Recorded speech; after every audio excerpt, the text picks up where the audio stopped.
Good morning, guys. Gary from DIY Electronics. Today I'm going to get out of the office and take a ride.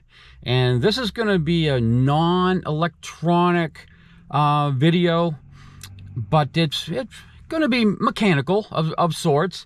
I'm going to be heading up to an area here in Maine called the Katahdin Iron Township. It's one of the very first ironworks in the state of Maine, up in Katahdin. It's the town I'm going to is Katahdin Ironworks Township, and that's exactly where I'm going. It's up near I'm drawing a blank here. Brownville Junction. It's up in that area. Brownville Junction, Prairie, up in that area. And what I'm going to do is I'm going to put you guys on my dashboard. I'm going to show you the ride all the way up. I'm starting from here in Palmyra. I'm at the post office right now. I got to do some business in there. And then I'm just going to pop you on the dashboard. And we're going to be going through, I think, about 10 towns on our way up to Katahdin Township.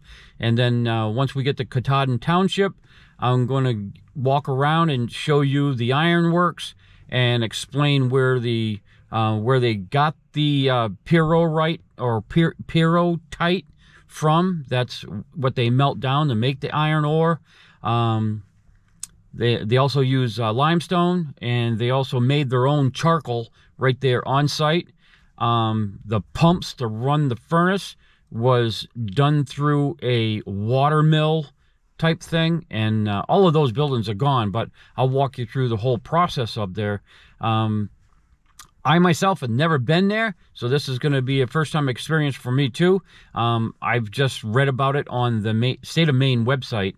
It's pretty interesting, so I wanted to take a ride up there and take a look.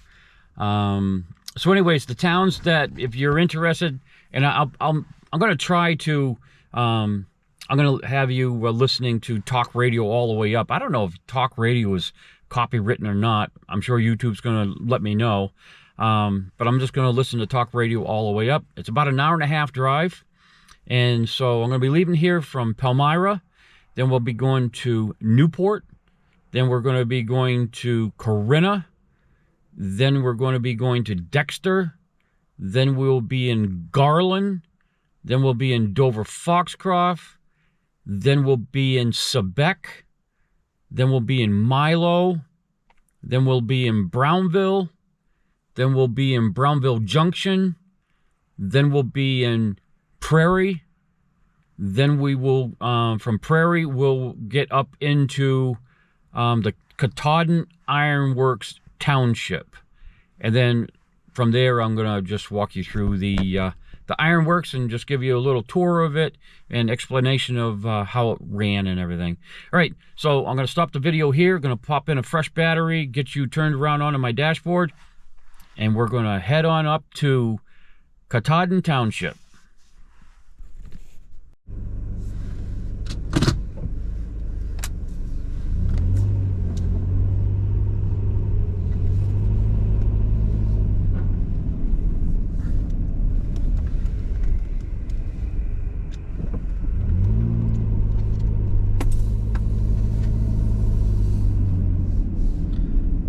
All right, here we go.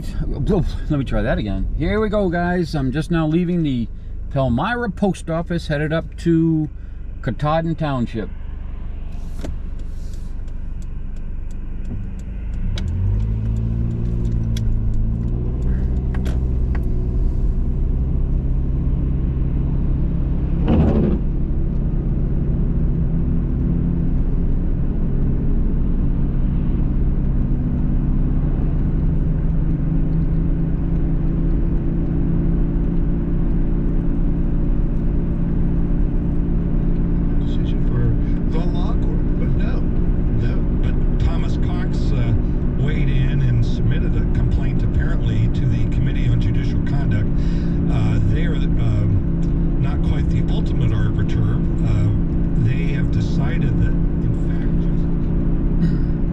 Probably speed up the video through all the towns.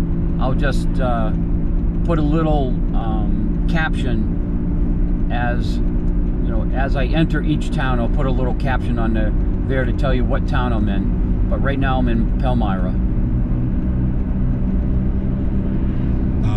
Scratch your head. Didn't you just say she was on the Maine Supreme Judicial Court, Brett? Yes, I did. So the Maine Supreme Judicial Court now has to decide, can they impartially decide whether or not Justice Connors should have recused herself. And there's no real great solution for it. Some states do it one way, other states do it another way. But it's going to be left to her colleagues, or they may decide to appoint some members of the Superior Court or other courts, the District Court, to hear the case.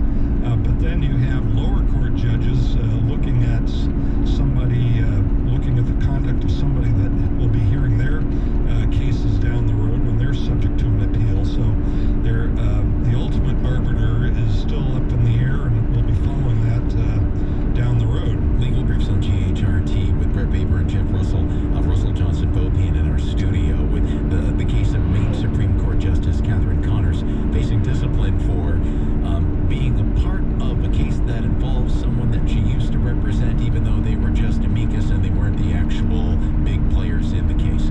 Okay, she approaches the stoplight. It turns yellow. She pumps the brakes. The advisory committee comes out in the middle of the street and says, okay, you can proceed.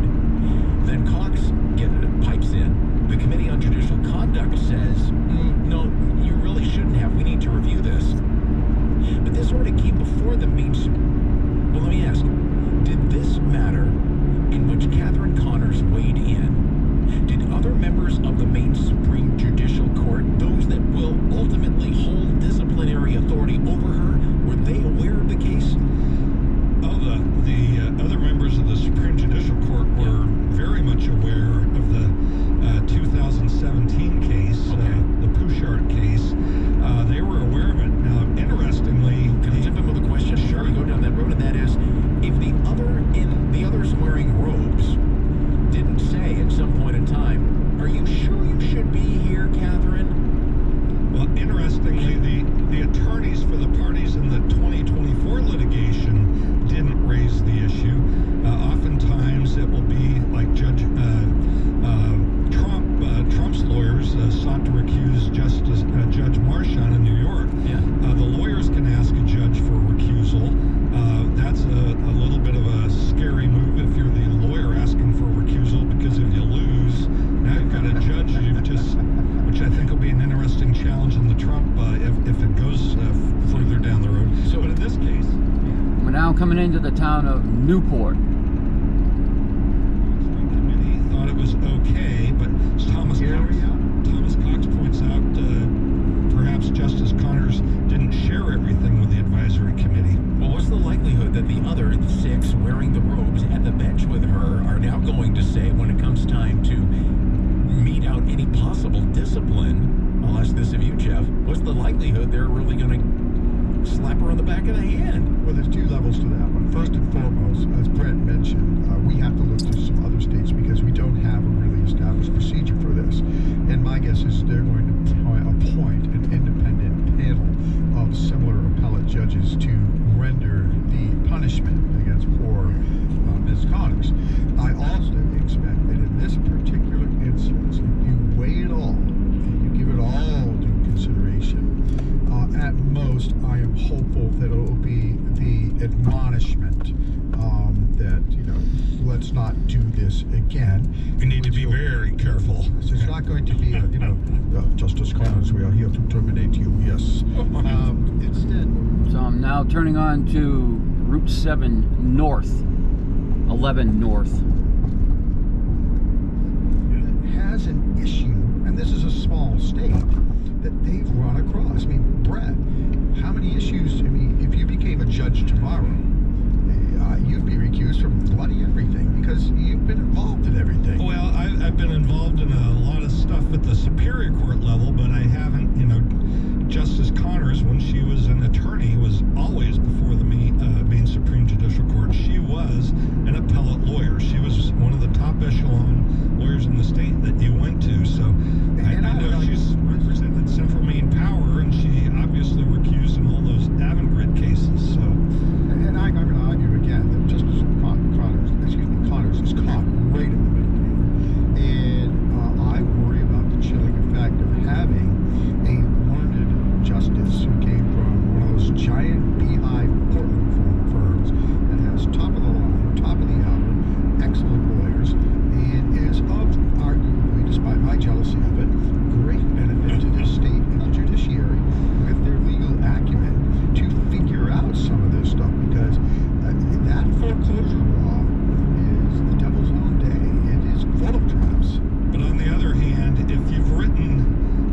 extensive brief and said, our position on behalf of Bank X is A. That was your job then. That's what you do. That's what you and I are doing. We are hired guns. Even though we go forward, because the code of ethics requires us to do this, we must represent the client vigorously, zealously, and evilly. That's a heck of a time to bring that combine down Route 7 when all these kids are trying to get to school and everybody trying to get to work. Not a good time to bring a combine down here. The chainsaw tells us that we're up against the clock. Wow. I'm taking massive legal briefs from Russell Johnson, Bo Payne, Jeff Russell, and Brett Baber. Thank you both. This is GHRT. This is VOM. 101.3 Augusta, 103.9 Bangor, WVOMFM.com, and the VOM app. The voice of Maine. VOM. The CNBC Business Minute on the Voice of Maine is a service of Bangor Federal Credit Union, serving families, friends, and neighbors since 1956. Bangor Federal Credit Union. You belong here. BangorFederal.com. The latest CNBC market update and business news in 30 seconds. Since 1956, Bangor Federal Credit Union has been a part of many milestone moments. Whether it's been opening that first savings account, helping Mainers buy their first car, getting families into the home of their dreams, or helping set the stage for retirement, Bangor Federal's been there every step of the way. Serving families, friends, and neighbors since 1956, Bangor Federal Credit Union. You belong here. I'm Jessica Ettinger, CNBC. Wall Street opens this morning after some modest gains for stocks yesterday, but a split market. The Dow in the red by a half point at the close. Nvidia hit another all-time high yesterday. It will head into the Dow as part of that index today. The Fed cut interest rates by a quarter percentage point, but experts say you won't feel it yet with your credit card debt or car loan. And it doesn't impact mortgage rates at all. Slightly more people applied for unemployment benefits last week, with job cuts still, though, at historically low levels. On today's watch list, Nvidia and Sherwin-Williams will be added to the Dow as Intel and Dow Chemical leave that index. Earnings are coming from CBS parent Paramount and Outback Steakhouse parent Bloomin' Brands. The Grammy nominations will be out this morning. New in theaters, Lionsgate's The Best Christmas Pageant Ever. Jessica Ettinger, CNBC. Why don't you use the Sleep Number Smart Bed? Can I make my side softer? Can I make my side firmer? Can we sleep cooler? Sleep Number does that. Cools up to 8 times faster and lets you choose your ideal comfort on either side. Your Sleep Number setting. And now, during our Veterans Day sale, save 40% on the Sleep Number Special Edition Smart Bed, plus free home delivery with any base. Ends Monday. To learn more, go to sleepnumber.com.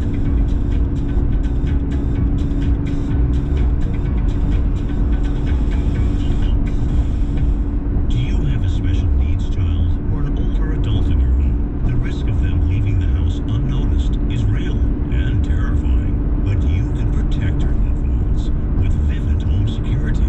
Right now, Vivid is offering a free doorbell camera with any new plan, plus free installation and low monthly monitoring plans. Call 800-953-6693. That's 800-953-6693 with a service agreement required for first. I'm talking to Bruce, the owner of the Atlantic Motor Car Center in Wisconsin. Your company is an established part of the Mid-Coast, and really being part of the local community seems to be important to you. One of our key things for me as a business owner is not just repairing cars, but giving back to the community. If you've been in our waiting room, we have local artists that display their artwork on the wall. That's a give back to the community. I'm involved in EMS, emergency medical services. That's a give back to the community. Every team member at Atlantic Motor Car is trained how to use an AED, in CPR, in hemorrhage control, basic life-saving first aid things. That's my other job, but it's also a key thing because now all these people are assets to the community. So we're a little different than your typical car repair people. We're not just focused on fixing cars, we're focused on helping people, both inside and outside our business. Atlantic Motor Car Center in Wisconsin. For 2 decades, the New England European service experts. 3 times the dealership repair warranty nationwide. See the happy customer reviews online at AtlanticMotorCar.com. Coming into the town of Corrina. This is the town of Corrina, Maine.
This next building on the left is Berg's Sportswear in Corrina, Maine. Berg's Sportswear.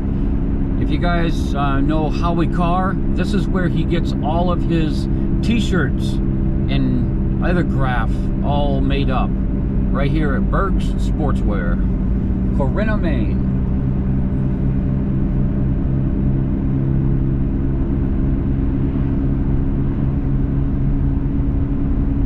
Matter of fact, he just had the new Trump t-shirts. I support garbage or something like that, or I'm proud to be garbage. I'm proud to be a garbage supporter. I think that's what the t-shirt says. And he made that right there at Berg's Sportswear.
Got P&L Market here on the right. If you guys are ever in the town of Dexter, they have some excellent cuts of meats in that place. People come from miles around to go to P&L Market.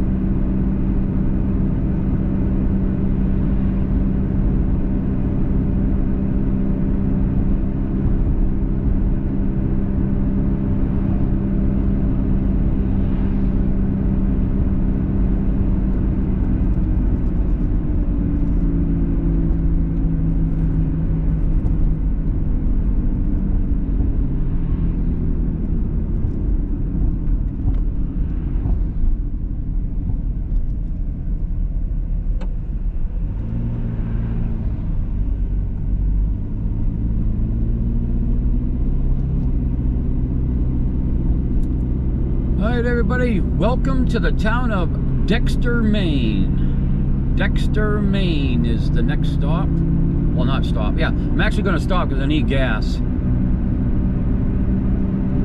now in Dexter, Maine.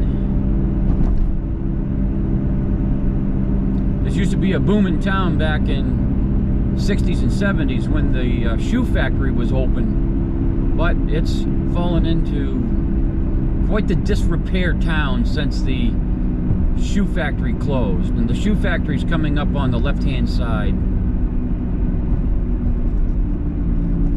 And I better slow down before I get in trouble.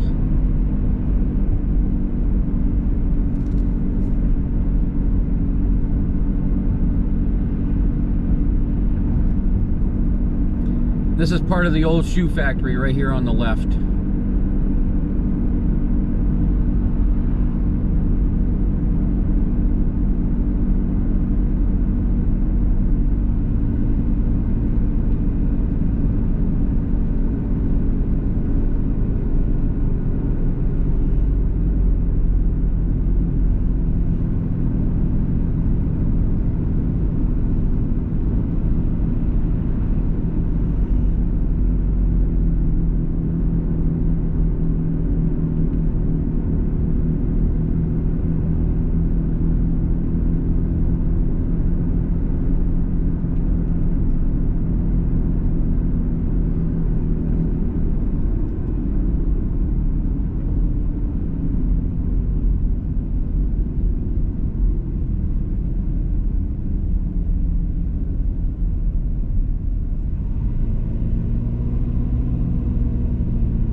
my battery here pretty soon. Maybe I'll do it when I stop up here to get gas.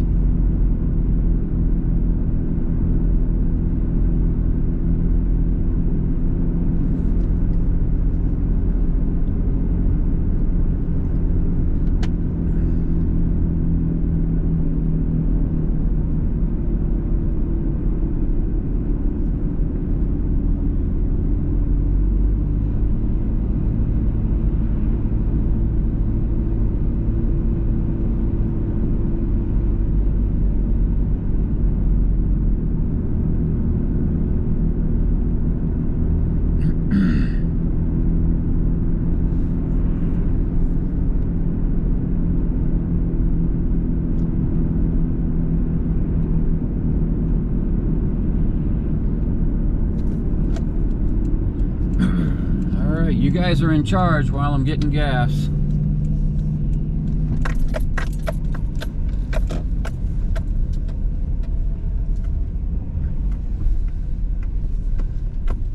And for a treat, I'll change your battery when I get done.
Alright guys, time to change your battery. GoPro, stop recording.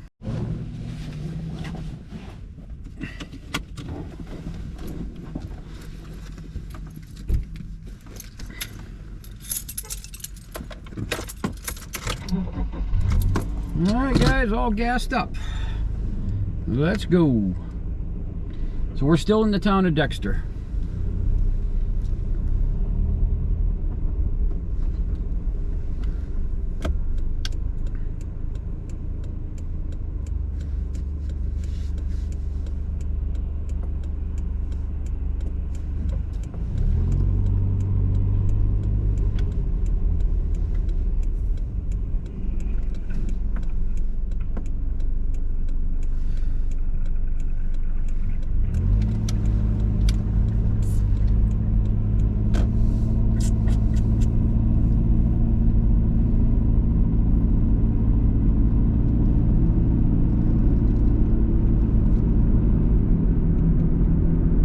If you're wondering, it's 46 degrees here in Maine this morning.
everybody.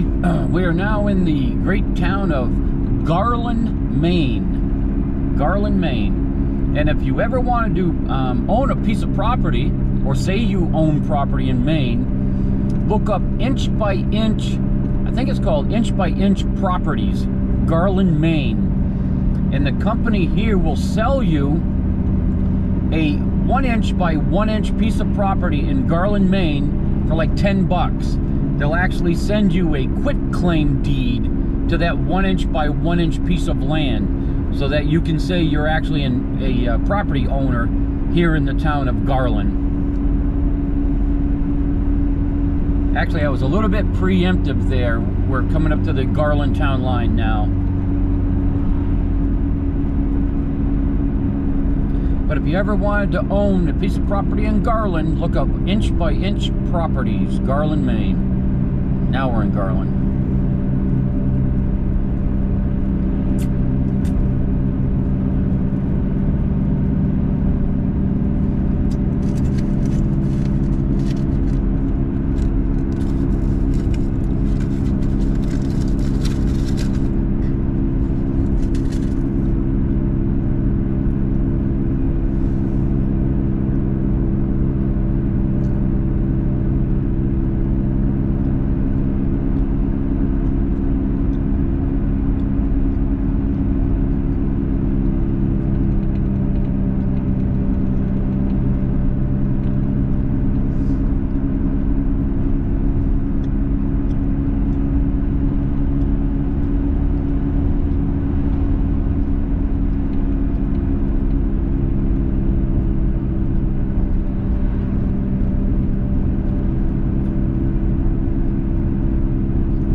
Entering Dover-Foxcroft, Maine.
are. We're making our way into downtown Dover-Foxcroft, Maine. I got to do some zigzagging up here to get myself over onto 16 and 11 North.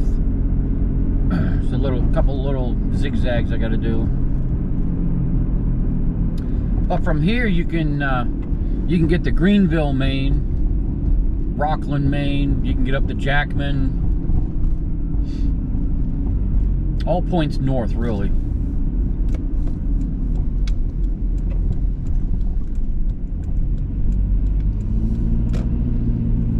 Right here at this light, I'm going to take a right, but if you go straight, that'll get you down into Abbott, Maine, Greenville, Maine, up in that area. But I'm taking a right. And I'm going to be taking a right here. If you were to go straight, that brings you down to Peaks Kenny's State Park in Maine. It's beautiful, beautiful park down there. Peaks Kenny. Now we're on 16 East, headed towards Sebec.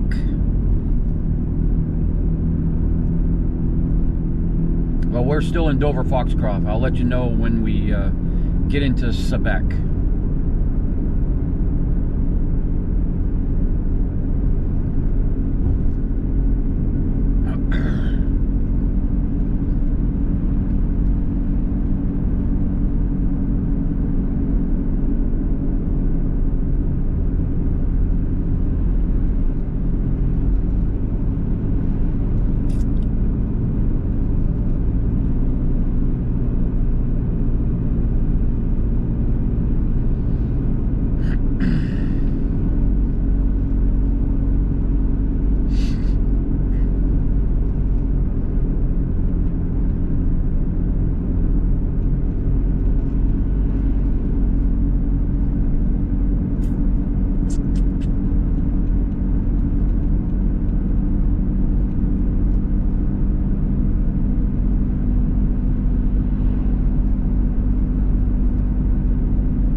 Coming up on the left here is a lumber mill here in Dover-Foxcroft.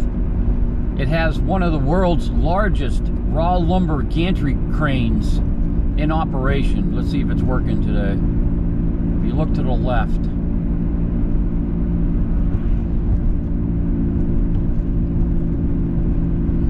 It doesn't look like it's working. Oh, maybe it is. I think it's moving. Let's swing in here real quick and see if it's moving.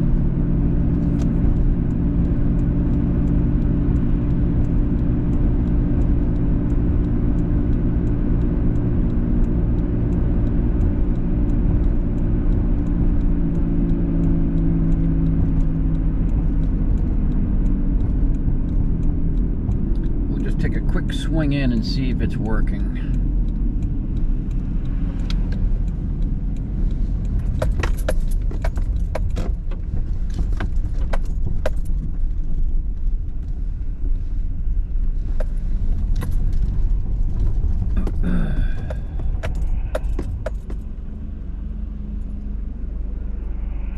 It's doing some work, but it's on the other side of that pile, so we really can't see it. So I'm gonna move on, guys.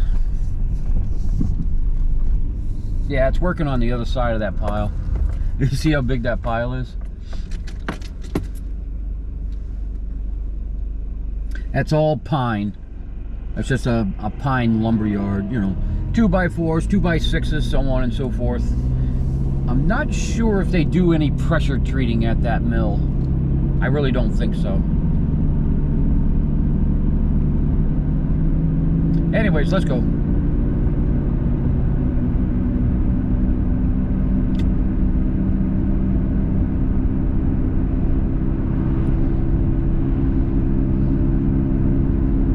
So again, we're on 6 and 16 East, heading up towards Sebec, Milo, Brownville Junction, and Prairie. If you were to stay on this, it turns into 11. That heads you up to Mount Katahdin and Millinocket. If you were to stay on 11, that'll bring you all the way up into, say, Frenchville, St. Stephen's, and parts of Canada north.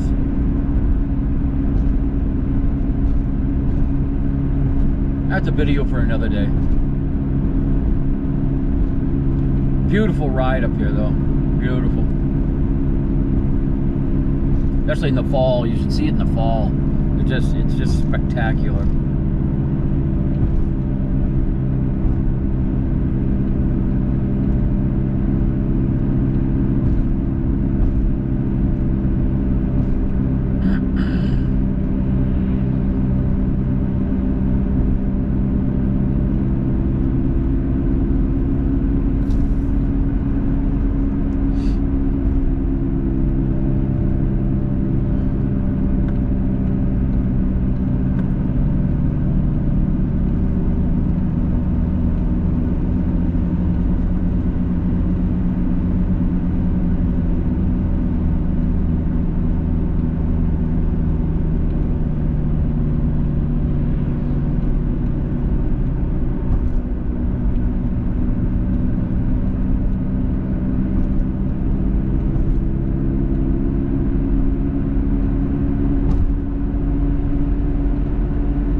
Right at the crest of this hill, guys, we'll be in Sebec, Maine. That's S-E-B-E-C, Sebec, Maine.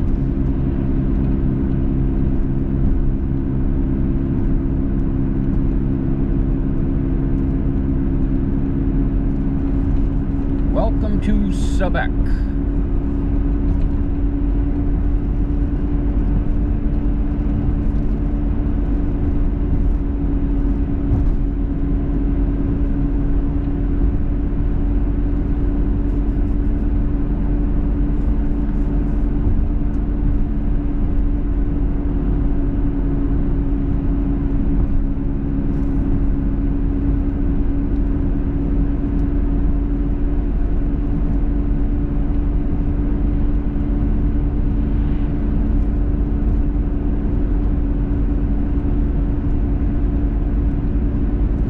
the locals call it Sebec Corner. I've always called it Sebec, just straight Sebec, but I've seen a couple signs, like the church, I believe, says Sebec Corner, and the cemetery back there just said Sebec Corner. Leave a comment down below if you know if they call it Sebec or Sebec Corner.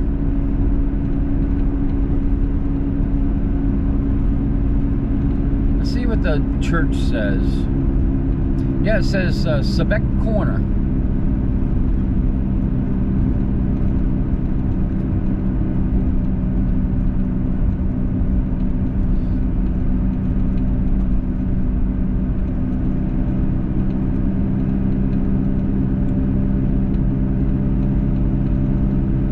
And there's Sebec Corner Store.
One of my fellow Trump supporters up there ahead of us in that garbage truck.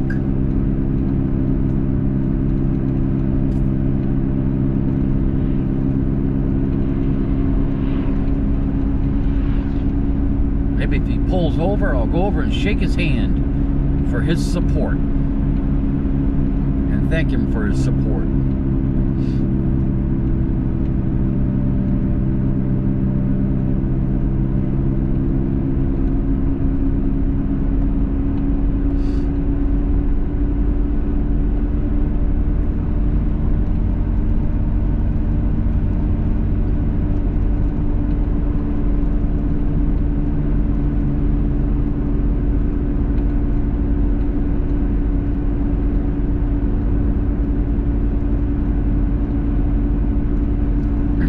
This area up here, well, basically everything north of Augusta here in Maine is all Republican. These are some very, very hard-working individuals up here. You even mention Democrat and they'll come breathing down your throat. They work for a living.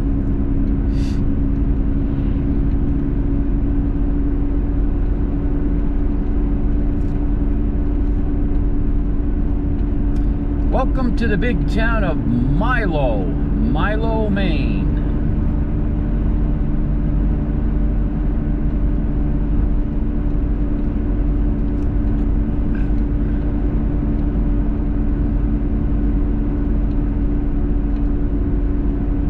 Next stop will be Brownville.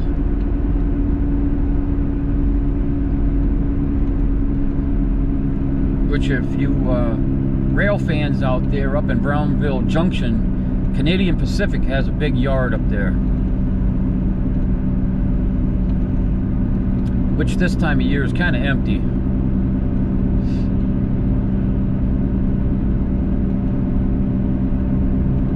The lumber industry scene, you know, it slows down quite a bit here in the wintertime. You just can't get out there and do too much, you know, too much cutting in the winter. And the mills slow down a little bit. Gives them time to get cleaned up.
Coming into downtown Milo.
So to answer your question, guys, well, answer my question, what the population is of Katahdin Iron Works, it says right there, population 2. So only 2 people live in this town.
guys, it looks like I'm coming up to the ironworks. Basically what I'm going to do is I'm just going to drive in, I'm going to shut the camera off, and then I'm going to get my bearings of where I'm at. Let's see, what does that say? It's the KI checkpoint. Entering Katahdin Ironworks, Joe Mary Forest. Visitors registration and information. Logging trucks have the right of way. No ATVs, motorcycles, or bicycles. Open 6 a.m. to 9 p.m. Oh, we're right here at the ironworks right here. No camping. Campsites are closed until May. Blah, blah, blah, blah, blah. Oh, so you can even camp up here. All right, let's go over here to the ironworks. So again, like I said, guys, I'm going to shut the camera off. I'm going to get my bearings here, and then I will do a walkthrough with you. And we'll investigate Katahdin Ironworks.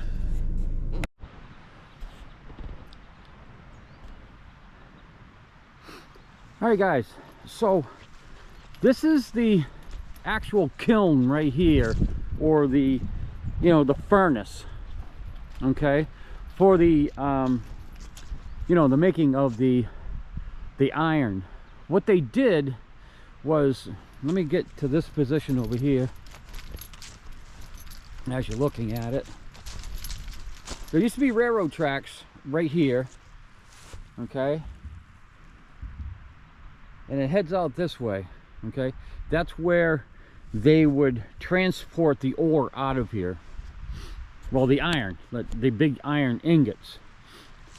So to the furnace to the left, right in this area, this was the sluice shed.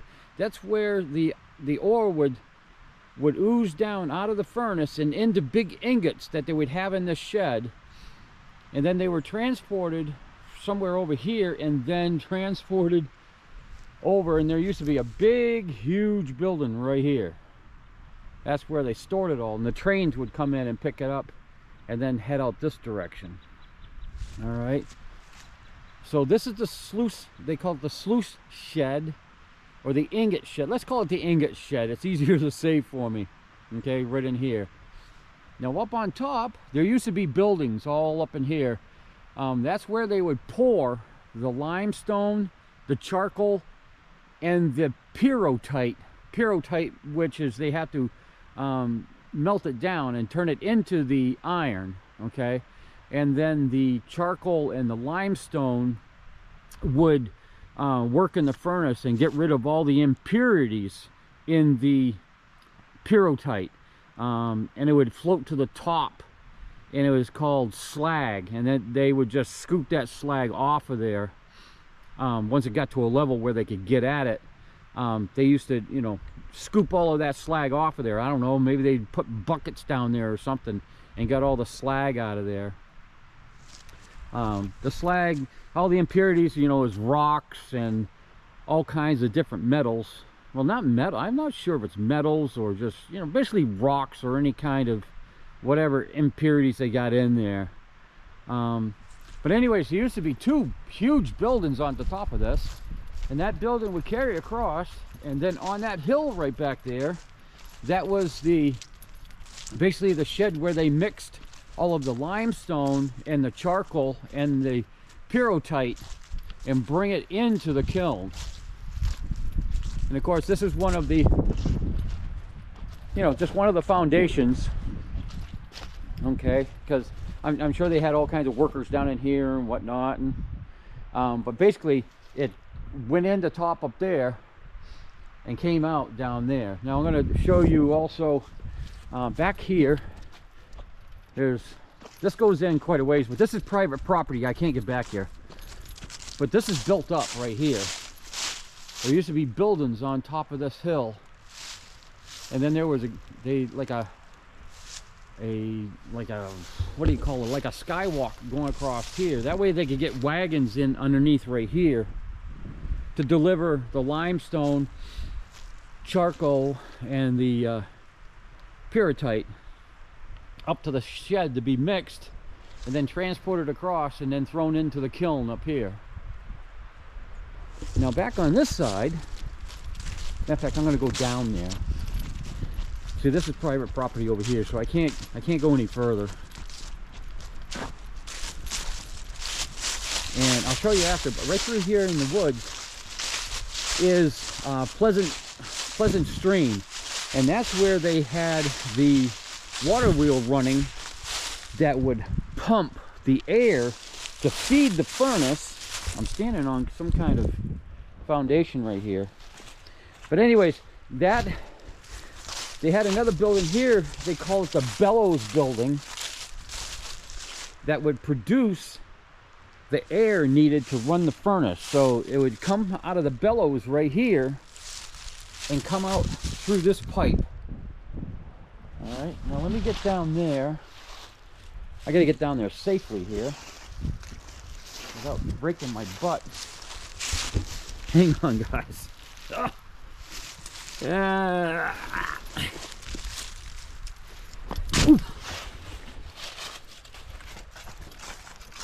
right here, the air would come out of this bellows building.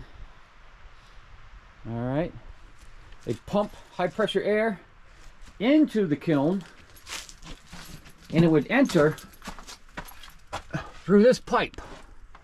I don't know if you can see it, but it's a pipe right there. That pipe goes all the way up. Let me get out of here. I have to come around here so I can go inside the kiln and show you. That pipe sent that air all the way to the top of the kiln. All right, there's a pipe way up there. I don't know if you can see it, but that's where the inlet for the air was. They would pump air through the top, and then right in here, there's some other holes all the way around the bottom of this kiln where they would pump air in to fire this kiln, because this is where the fire was down here. All right, and you can still see all of the molten iron just covers the entire inside of this. Probably about 20 feet up. The whole inside of this kiln is iron lined. But yep, that goes all the way up. Pretty interesting, huh? But yeah, they used to, you know, pump the air all the way to the top and then all the way to the bottom. But look at all of this. This is all iron in here. Pretty cool. Let me get back out of here. Kind of scary in there. I'm sure this was put in after for tourists, just so the rocks didn't fall down on your head. All right. But anyways, they also made their own charcoal here. There's one surviving charcoal shed, and it's right out here. Now, I don't know if you know how they made charcoal. Is basically you take a bunch of hardwood, you throw it into an area, you light it on fire, and then you seal it so that there's barely any air going into it, and it just smolders. And once the entire stack of wood is all smoldering, it turns like into a charcoal. They put the fire out and they save that charcoal, and that's what they mixed in with the pyrrhotite and also with the limestone, so that would break out all of the impurities and give you iron. I don't know if that's cast iron or what it is. But yeah, this is one of the sheds right here. Oh, they got it closed off now. I don't know if you can see in there. But this used to be basically it's a big fire pit is all it is. That's one big fire pit.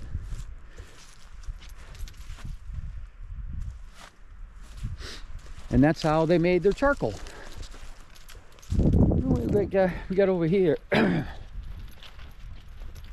Probably some kind of rock formation, probably some kind of foundation.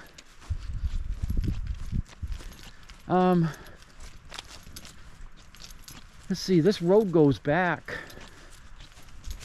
I really don't think it goes to anything. It may be another piece of private property out there. But anyways, let's take a walk over to the stream. And I'll show you where they got their power to run everything. Because everything here was run by water power. You know, for the bellows and I'm sure that they had all kinds of other things running off the water wheel. You know, for moving material around and so on and so forth. Let's see. I don't know if I can, maybe I'll try to do a shortcut, but I don't know if that's private property. I just don't want to infringe on anybody's property. That's a no-no here in Maine. You really got to respect these people in Maine. They do allow you to go across their property, but if it's posted, you know, don't go on it. I mean, you got to respect them, because a lot of people here in Maine allow you on their property as long as you respect it. All right, so this was the bellows. This is the bellows house. This was the sluice shed, and then on the other side was the storage. Up here is where they mixed everything together, and then they mixed it all together up there, and then they threw it down inside the furnace, kiln, whatever you want to call it. All right, so I'm gonna take a walk back here and see if I can get over to, oh, look at this iron out here in the woods. Oh man, this is hunting season too, and I'm out here with no orange on.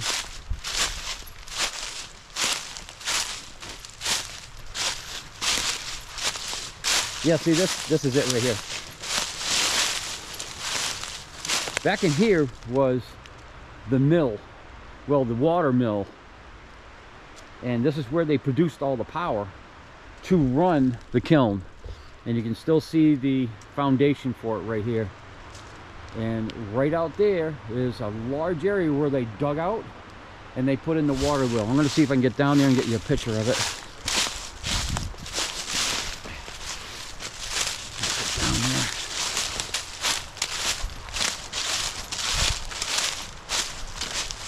So again, here's the foundation right there. I'm sure there was other buildings out here because I'm walking on over all kinds of look like foundation blocks. But you can actually see where they cut the shoreline to get the water wheel in. Ah. Hang on guys, I'm getting hung up here.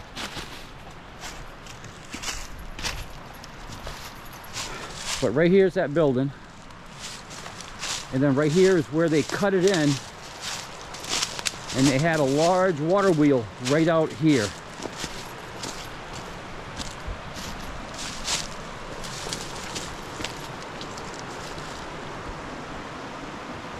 Right out here is where they had the water wheel.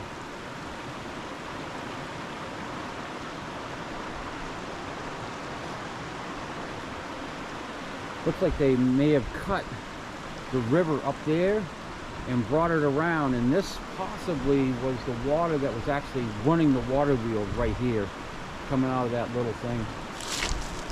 Let me just get over there. Yeah, you can see where other people have been out here.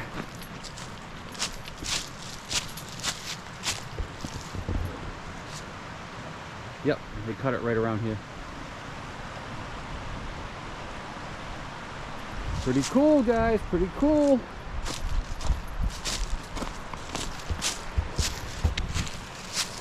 All right, guys, that concludes my tour of the Katahdin Iron Works furnace or kiln, whatever you want to call it, here in Katahdin Township, Maine, and Pleasant River. All right. So I'll give you a little walk out here and another picture of the furnace, and I'll cut this video off. I'm not a video photographer. I'm just out here having a good time showing you guys what I'm doing today. So let's take a walk back out.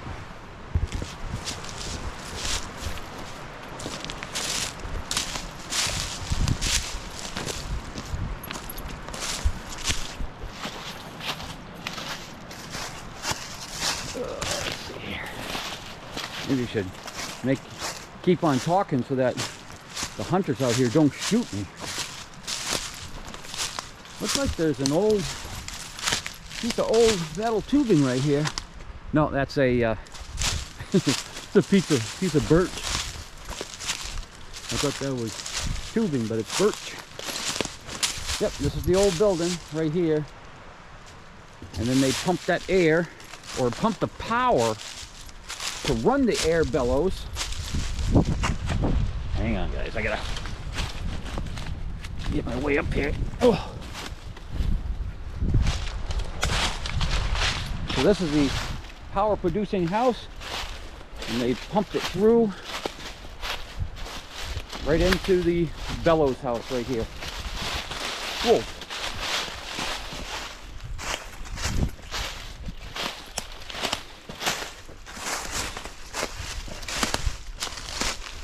More some kind of pieces of metal right here. Don't know what that is.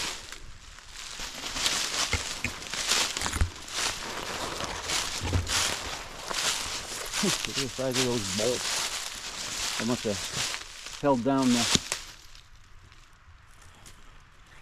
down whatever they had here in the building. And here we are, back at the Katahdin kiln / furnace.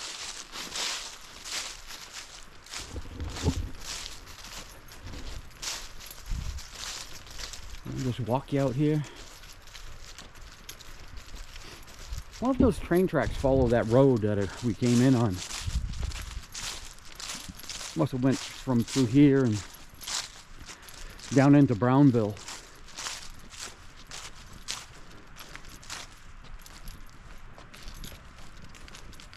Yeah, look at that. That's a shame.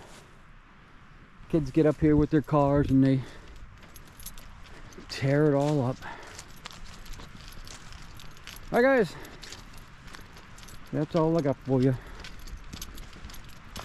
Let me go back here and I'll just turn around and give you a parting shot. Hey, maybe we'll walk over here on the bridge. Give you another look at, I don't know, it's Pleasant River or Pleasant Stream, one or the other.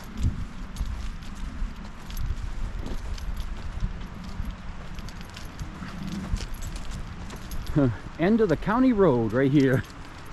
That's funny. Anyways, guys, there's another look at the kiln.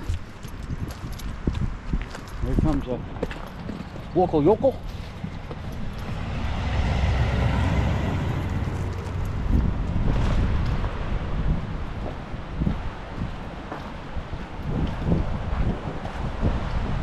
Oh, there's the train tracks right over there.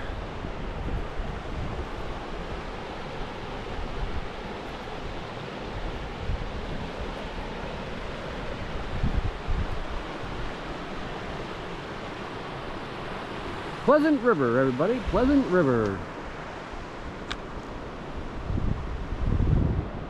Heavy traffic. No fishing from bridge.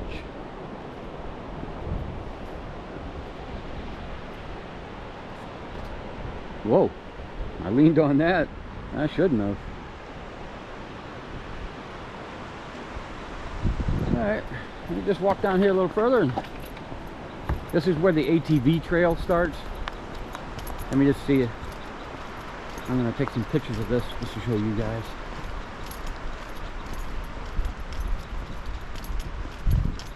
What we got going on down here. In case you want to come down with your ATV.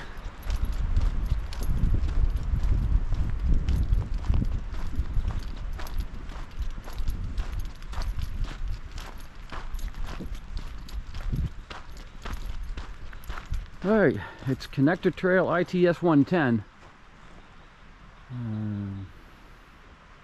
Groomed and maintained by the Brownville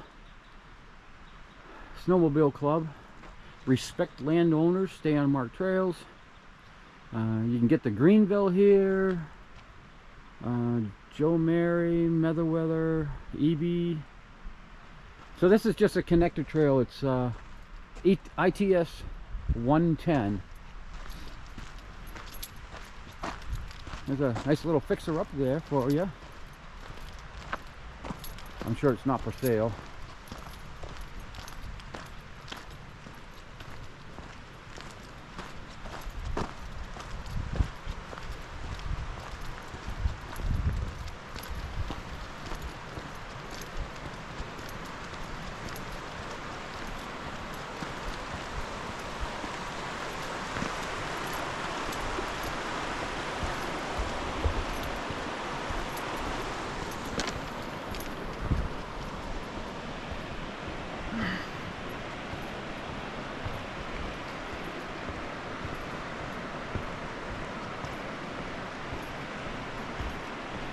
Yeah, let's go back by the ranger station.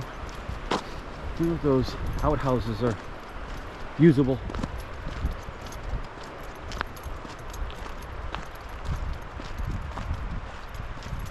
That'd be a good video, wouldn't it? How to operate an outhouse. Visitors must register. Please respect others and leash your dog. I'm sure this has got some information in here. Oh, they got it screwed shut for the winter. Screwed shut for the winter. All right, guys, let's go over here and let's do a tutorial on an outhouse. They may be locked, but a lot of times they'll leave them unlocked for the hunters out here in the wintertime.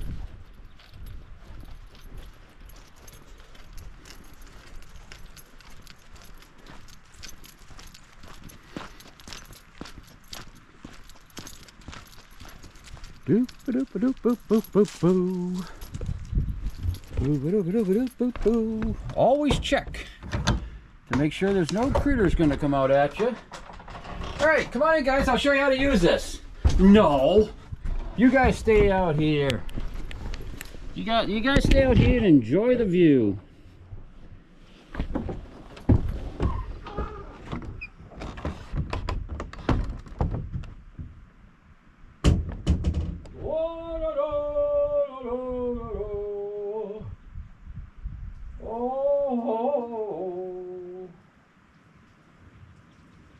I don't see nothing down there. Whoa. Yeah.